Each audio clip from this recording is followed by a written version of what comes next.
Heyo everybody, Haku here with my review for Monster Musume no Iru Nichijou, or Everyday Life with Monster Girls, Chapter 66. This one was really good. I loved this one and 67.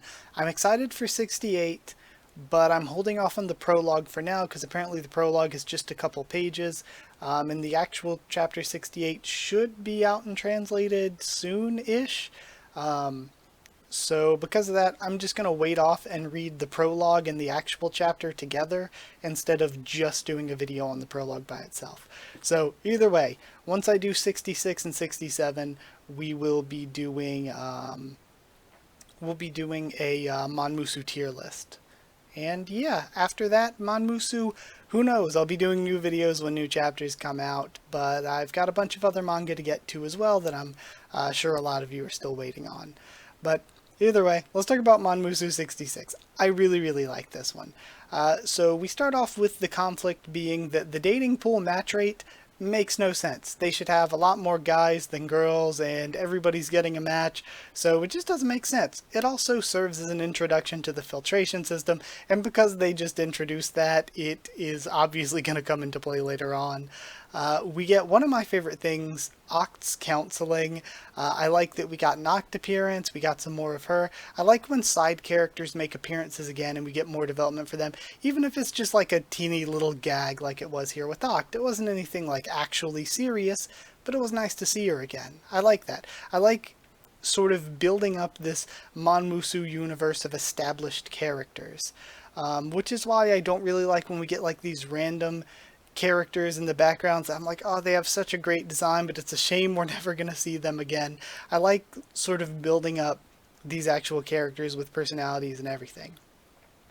So we see the creepy guy from last time getting arrested by a new security trio, and I love them. I want more of them. I really want more of them.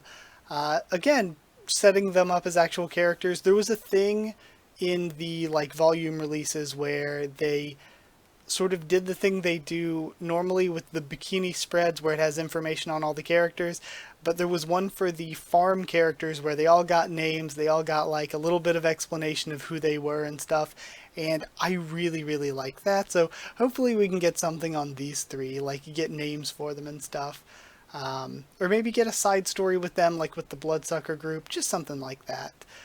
Also, with the three of them, there's a, I don't know how to pronounce it, Hecatoncheires, I have no idea, Succubus and Tiger Girl, no clue what to call her, but the Succubus development was really interesting. I thought it was really cool, of the, yeah, we can sleep around, but once we decide on a person, we stay with that one person. So again, just learning more about the monster species in this world was cool. The black slime from back in the Sue arc that, honestly, it's been so long that I like barely remember.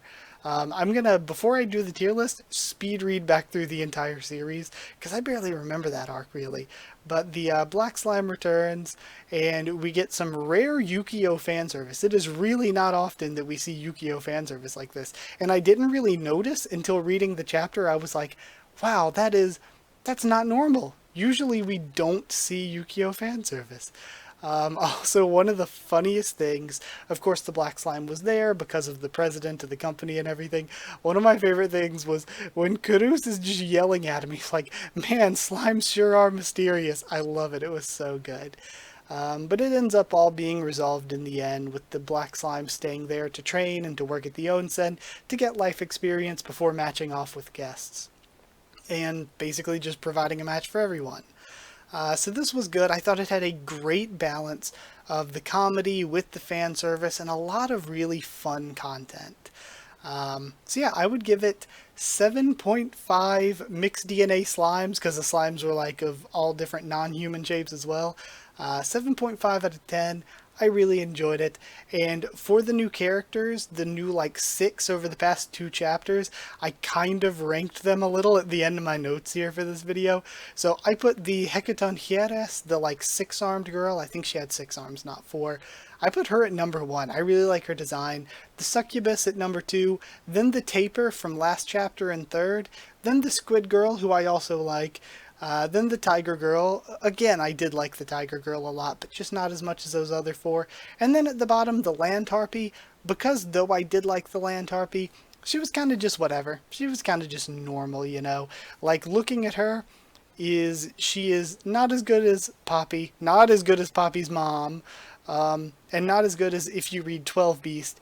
I mean, she's maybe on Arrow's level, because Arrow, I find, again, getting off on a 12 Beast tangent, I'm kind of disappointed that Arrow has that leading role and not Joeya, because Joeya is like the best harpy. The best harpy design that Okayato has done, in my opinion, is Joeya. Joeya is so good. And one of my favorite characters in 12 Beast. But that aside, so yeah, Land Harpy is at the bottom of the new characters for me. Not that she's bad, just that she's kind of normal. But either way, that's it for the Chapter 66 review. And I'll be recording Chapter 67's review right after this, and both will be up as soon as possible. So either way, like, comment, subscribe. If you have any suggestions or anything you want to see, let me know. Follow on Twitter if you want, and if you want a link to the Discord server asking, I'll give you one. And if you would like to help support the channel on Patreon, it seriously does help me continue making videos. It is patreon.com/Haku of the Tubes, or a link will be in the description. But either way, that's it. Thank you for watching, and I'll see you all next time.